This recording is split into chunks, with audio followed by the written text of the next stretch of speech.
Imagine discovering that one of the world's largest asset managers, controlling $9.3 trillion, just issued a warning that completely contradicts what every other major firm on Wall Street is telling you.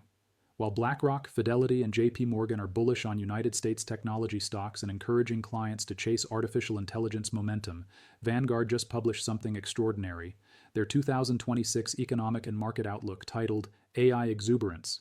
Economic upside, stock market downside, warns that despite being bullish on the AI economy achieving 3% real growth, they are most guarded in their assessment of United States growth stocks. Their Vanguard capital markets model forecasts just 4 to 5% average annual returns for United States equities over the next 5 to 10 years. Think about that. 4 to 5%. That's barely above inflation. Their model shows the strongest risk-return profiles going forward are not technology stocks, but high-quality bonds, value stocks, and international equities. Meanwhile, BlackRock remains highly convicted on AI and United States equities, and is telling clients that as long as valuations remain supported by superior earnings growth, the market can potentially sustain these levels. One firm sees a $4.7 trillion Nvidia and says sell. The other sees the same valuation and says stay invested. Both can't be right, and what you're about to discover about which firm is positioned correctly will fundamentally change how you allocate your portfolio in 2026. If you want to understand the warning that $9.3 trillion in assets is screaming at investors but nobody else is acknowledging, hit that subscribe button and ring the notification bell. Drop a like if you believe institutional warnings matter more than Wall Street hype. Your support helps us analyze the data that reveals what's really happening beneath the surface. Now let's unpack exactly what Vanguard sees that BlackRock doesn't, why their outlooks diverge so dramatically, and what the 4 to 5% return forecast really means for your investment strategy. The divergence between Vanguard and BlackRock begins with their fundamental assessment of United States equity valuations. According to Vanguard's December 10, 2025 Economic and Market Outlook, they remain most guarded in their assessment of United States growth stocks. Their muted expected returns for the technology sector are entirely consistent with their more bullish prospects for an AI-led United States economic boom. This is the critical nuance that most investors miss.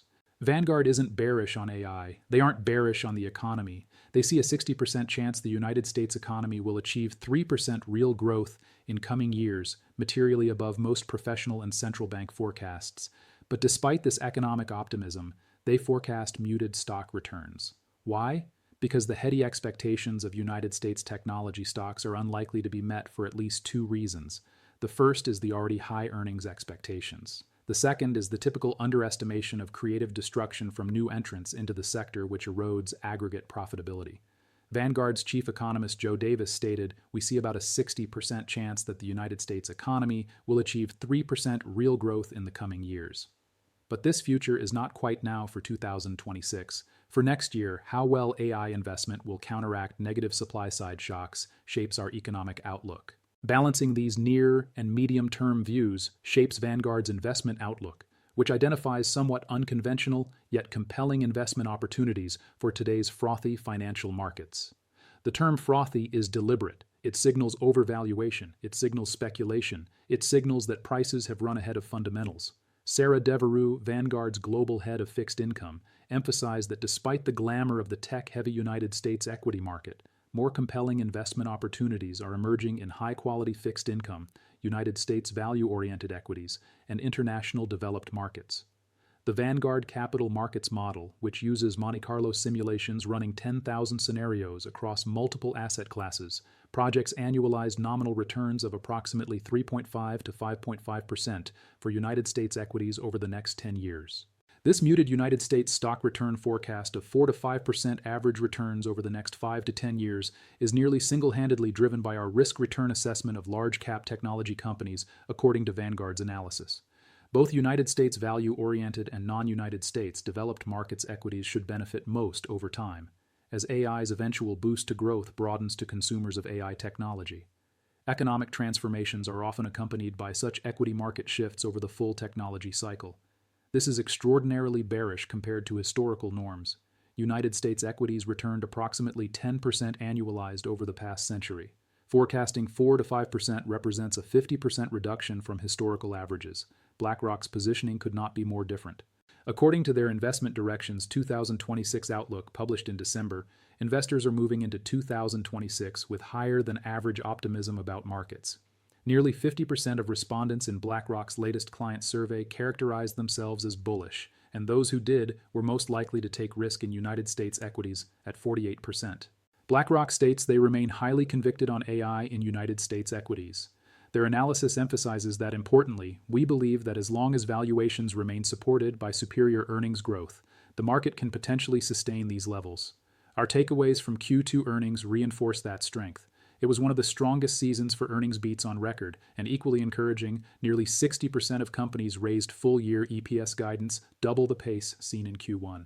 This represents a fundamentally different analytical framework. BlackRock is backward-looking, emphasizing recent earnings beats and guidance raises. Vanguard is forward-looking, modeling what happens when high expectations collide with competitive pressures and creative destruction. BlackRock's co-chief of BlackRock Investment Institute sees the coming year as less like a casino and more like an investor's market, where you win not by chasing every hot trade, but by sizing positions thoughtfully and focusing on high-probability outcomes. Yet their high-probability outcome is continued strength in United States equities, particularly AI beneficiaries. They acknowledge that around 40% of the S&P 500 is heading for a negative year in 2025, a shift from prior years when more than half of companies delivered annualized returns above 15%. But they frame this as increased selectivity rather than systemic overvaluation. The valuation gap is staggering. As of early January 2026, NVIDIA's market capitalization stands at approximately $4.7 trillion. That's more than the gross domestic product of Germany, France, or the United Kingdom individually. It represents roughly 37% of the entire $12 trillion global semiconductor industry. Apple's market cap exceeds $3.8 trillion. Microsoft trades above $3.1 trillion. These three companies alone account for over $11.6 trillion in market value, roughly equivalent to the entire gross domestic product of China.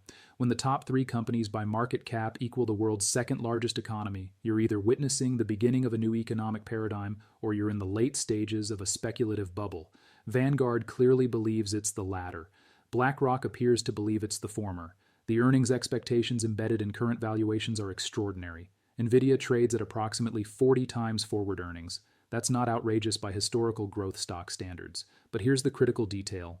The market is pricing in sustained hypergrowth extending years into the future. Any disappointment in data center capital expenditure, any slowdown in AI adoption, any competitive threat from advanced micro devices or custom chips from hyperscalers, and the valuation becomes untenable. Vanguard's analysis specifically warns about the typical underestimation of creative destruction from new entrants into the sector. This isn't hypothetical, it's historical pattern. During the dot-com boom, investors believed dominant internet companies would maintain their leadership indefinitely.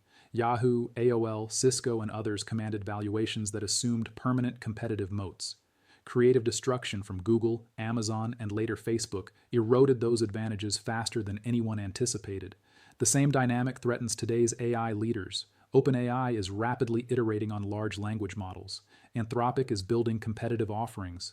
Google's Gemini and DeepMind are advancing quickly. Meta is open-sourcing powerful models.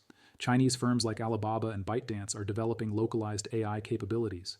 Every one of these competitors is using NVIDIA GPUs today, but all of them have incentive to develop alternatives. Google designs its own tensor processing units. Amazon builds custom Trainium chips. Microsoft invested in custom silicon.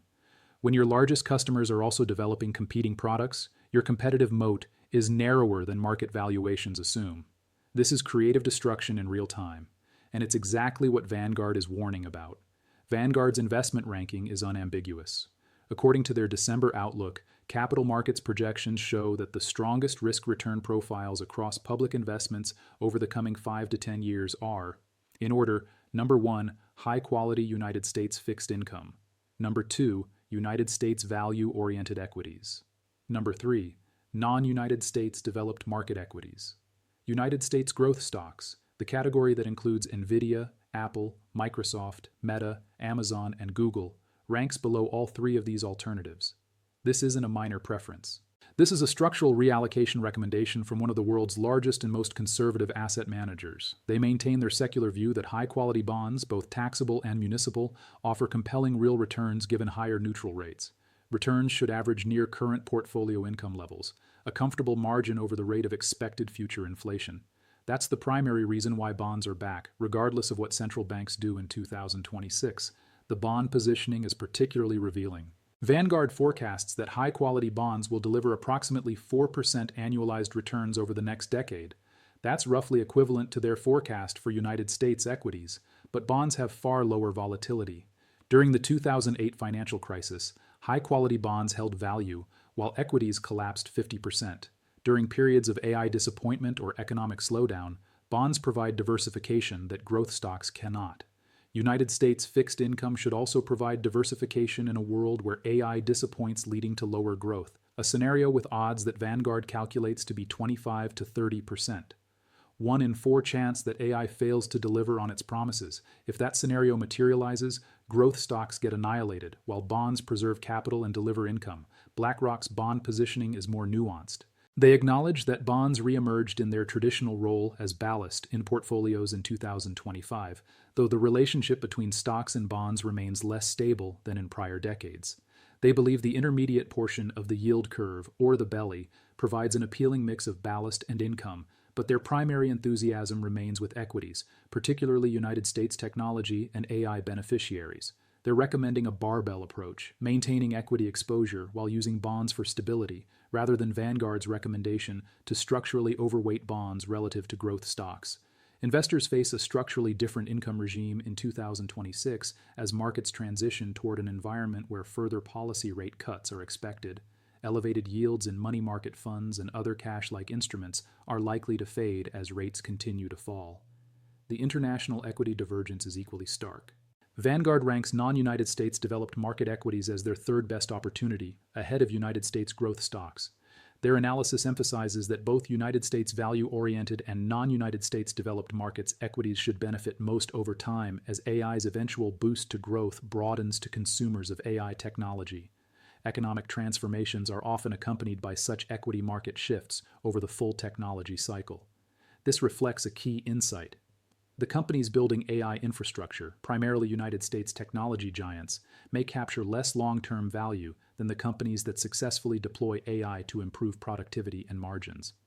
A European manufacturer that uses AI to optimize supply chains. A Japanese automaker that integrates AI into vehicle systems. A Canadian bank that deploys AI for fraud detection. These firms benefit from AI without bearing the massive capital expenditure required to build the underlying infrastructure. BlackRock's international positioning is more cautious. According to their spring 2025 investment directions, developed markets outside of the United States often offer higher exposure to the value factor, with higher dividend and earnings yield than their United States counterparts. By incorporating international equities into a diversified portfolio, investors may benefit from structural geopolitical trends while also balancing out the inherent growth bias within their United States equity allocations. We also see opportunity in actively managed international developed market strategies, but their enthusiasm is measured. They maintain a neutral outlook on emerging markets broadly, watching for tailwinds from under-owned positioning and potential stimulus. The framing suggests international equities are a diversification tool rather than a core conviction, dramatically different from Vanguard's ranking of international developed markets as their third best opportunity globally. The Federal Reserve outlook creates additional divergence. Vanguard's forecast is more hawkish than bond market expectations. They estimate the neutral federal funds rate at 3.5% and project the Fed will have limited scope to cut rates below that level. Still sticky inflation, in our projections remaining above 2%, suggests that in 2026, the Federal Reserve will have limited scope to cut rates below our estimated neutral rate of 3.5%. Our Fed forecast is a bit more hawkish than the bond market's expectations. This matters enormously for valuations. Growth stocks are long-duration assets whose valuations are highly sensitive to discount rates. If interest rates remain higher for longer, the present value of distant future cash flows declines, compressing valuations. A neutral rate of 3.5% with inflation above 2% means real rates remain positive, providing competition for equities from safer fixed income alternatives. BlackRock's rate outlook is more dovish. Their analysis emphasizes that the inflation storm that dominated the last few years looks largely behind us. Shelter inflation, which had been a source of stickiness, has moderated back toward pre-COVID trends when you look at 6- and 3-month measures. This suggests room for additional Federal Reserve rate cuts, which would support equity valuations, particularly growth stocks. The good news first, the inflation storm that dominated the last few years looks largely behind us. Growth can remain resilient even as labor softens. Real private domestic final purchases continue to point to an economy growing in the neighborhood of 2% in real terms, boosted by robust investment. If BlackRock is correct that inflation is conquered and rates can fall further, growth stock valuations have room to expand. If Vanguard is correct that inflation remains sticky and rates stay higher, growth stocks face multiple compression. The 2026 growth forecast highlights the nuance. Vanguard projects 2.25% United States real GDP growth for 2026, supported by AI investment and fiscal tailwind from the One Big Beautiful Bill Act. But they emphasize the first half of the year may be softer given the lingering stagflationary effects of tariffs and labor supply plateauing, as well as yet to materialize broad-based gains in worker productivity. The labor markets, which cooled markedly in 2025, should stabilize by the end of 2026, helping keep the unemployment rate below 4.5%. This is modestly below trend growth. It's not recessionary, but it's not robust. And crucially, productivity gains from AI haven't materialized broadly yet. If AI fails to deliver productivity improvements over the next few years, the economic case for 3% growth collapses, taking growth stock valuations with it.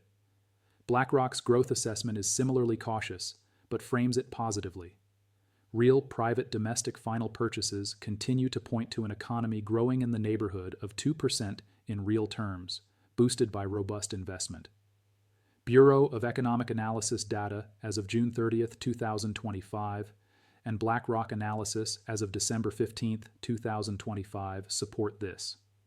They emphasize that growth can remain resilient even as labor softens, viewing AI investment as a cost and margin story over time, supporting higher returns on equity for companies that deploy it well. This is optimistic framing. Labor market cooling is characterized as compatible with resilient growth rather than a warning sign of economic deceleration. The volatility assessment reveals deeper disagreement. Vanguard explicitly warns that volatility in this sector, and hence the United States stock market overall, is very likely to increase. When the world's fourth largest asset manager warns that volatility will increase, it's signaling elevated crash risk. High valuations plus rising volatility equals dangerous combination. Volatility kills leveraged positions, triggers stop losses, and shakes out weak hands. If Vanguard is correct that United States growth stock volatility will increase substantially, many investors holding these positions will be forced to exit at precisely the wrong time. BlackRock acknowledges that the coming year looks less like a casino and more like an investor's market, noting that around 40% of the S&P 500 is heading for a negative year in 2025 compared to prior years when putting chips on the table worked unusually well. But they frame this as increased selectivity rather than systemic instability. The creative destruction warning is Vanguard's most devastating insight. The heady expectations for United States technology stocks are unlikely to be met for at least two reasons. The first is the already high earnings expectations, and the second is the typical underestimation of creative destruction from new entrants into the sector, which erodes aggregate profitability. This is pattern recognition from historical technology cycles. During the railroad boom of the 1860s, investors poured capital into railroad companies assuming permanent competitive advantages. Competition and overbuilding eroded returns. During the dot-com bubble, investors assumed first movers would dominate indefinitely. Creative destruction from second and third movers with better business models destroyed that thesis. During the telecommunications surge of the late 1990s, massive capital expenditure into fiber optic networks preceded a collapse when utilization disappointed. AI is following the same playbook. Massive capital expenditure today. Microsoft announced $80 billion for data centers in fiscal year 2025. Amazon projected $75 billion. Google is spending similar amounts. Meta is investing tens of billions. This represents hundreds of billions of dollars annually flowing into AI infrastructure. But infrastructure spending doesn't guarantee profitable returns. It creates capacity. Whether that capacity generates earnings depends on monetization, which depends on adoption, which depends on AI delivering measurable productivity improvements. If adoption disappoints, capital expenditure must decline. crushing the equipment providers like NVIDIA. If adoption succeeds, competition intensifies, compressing margins for service providers. Either scenario is challenging for current valuations that assume both hypergrowth and sustained margins. Make sure you're subscribed because the divergence between Vanguard and BlackRock represents one of the most important investment debates of 2026. One firm controlling $9.3 trillion is warning that United States growth stocks face muted returns and rising volatility. The other is encouraging clients to maintain conviction in AI and United States equities. Both firms have access to the same economic data. Both employ world-class analysts. Yet their conclusions are diametrically opposed.